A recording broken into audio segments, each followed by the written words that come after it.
Your hatred for Biafra is irrelevant. Referendum must take place. Kanu tells the leaders.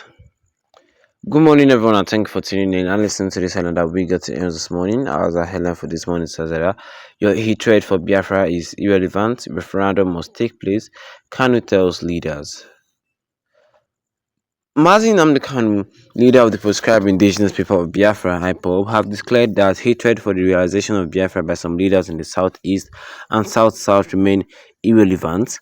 According to him, the only relevant thing is a referendum where the Biafra agitators will be given the opportunity to decide whether they remain part of Nigeria or a separate nation. Kanu accused members of the National Assembly of being afraid of granting referendum over fear of acculturation of the agitated Biafra nation. The freedom fighter made the remark on Sunday via a tweet on his official Twitter handle. The tweet reads, "The narrative that leaders of the so-called South-South and South-East, or even those in the National Assembly, are against Biafra is irrelevant. What is relevant is the popular will of the people, which can be determined only through a referendum. Like it or not, it shall happen." And that was what I said here concerning the silence this morning, which says that the hatred for Biafra is irrelevant.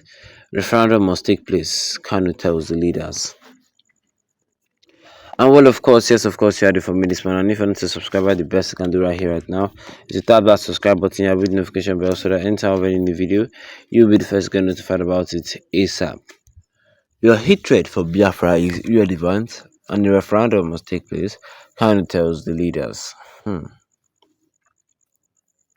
Well, Nnamdi Kanu was not joking when he said it. He was not joking at all when he said it, that your hatred for Biafra is irrelevant and the referendum must take place. Well, we all know the issue concerning Nnamdi Kanu of him being in jail, and you understand all his trials here, trials there, and nothing has worked for him so far so good. Like seriously, nothing has worked for him to gain his freedom that he deserves. Like seriously, and a lot of people are asking questions saying that does the federal government think that it is funny, or does the federal government think that what they're doing is nice? I mean, intentionally keeping a man behind bars, this is a selfish political gain concerning. I mean, they're just keeping him there for their own benefit. It's not as if it's not as if they're gaining anything for keeping him kind of in jail. They just want to keep him in jail so that his influence in the southeast or in the south will just die out immediately. That is why they're keeping Kanu in jail. They just want Kanu to lose his influence, like for all. I mean, there's even scenarios where we hear the federal government telling Kanu that if you want to gain your freedom back, you have to just drop the Biafran agitation of a thing. You have to drop it, then you get your freedom back. But Nnamdi Kanu is reminding them that, well, your hatred for Biafra, well, it's irrelevant. I mean, the referendum must take place. The people have the right to decide where they should be and who should rule them. And you understand, the people have the right to have a referendum. I mean, even the northern group, however, they said that if the southeast and the south are really sure that okay, fine, I want to get away from this country, the federal government should just grant them the referendum that they want. It's as simple as that, and they should give them the referendum that they want as quick as possible, and everybody is happy and everybody fine goes their ways. No cause for killings, no cause for argument. That is actually what IPOB want, but the federal government are just so selfish that they cannot just grant this simple request. I mean, it's not most people die due for because of agitation and referendum. All this can be resolved peacefully. Yes, it is not a must people die. I mean, all this can be resolved peacefully, and and IPOB as a political group want to resolve all this peacefully, but the federal government, they themselves they don't know peace. Any small IPOB personnel or anybody identifies as members of IPOB, they'll be killing the person and be blaming him for insecurities being committed in the southeastern part of the country. I mean, IPOB personnel that have not even hold gun or killed anybody before, they will blame me for killings or one or two insecurities that happened in the southeastern part of the country, and it's not nice. IPOB have said it countless times. They are not anywhere involved in the insecurities in the southeastern part of the country. Anything that's happening in the southeastern part of the country is being done by either the Fulani headsmen or some unknown gunmen. But one thing IPOB is sure about is that the referendum will take place. Yes, because we live in a democratic country and people have the right to choose. We have the right to choose, and we will not allow the federal government take away that right from us. They have been suppressing Biafra, they have been suppressing IPOB, but it's time for them to speak up, and it's time for them to speak up and rise up. Yes, another South governors too. In America, do not forget you.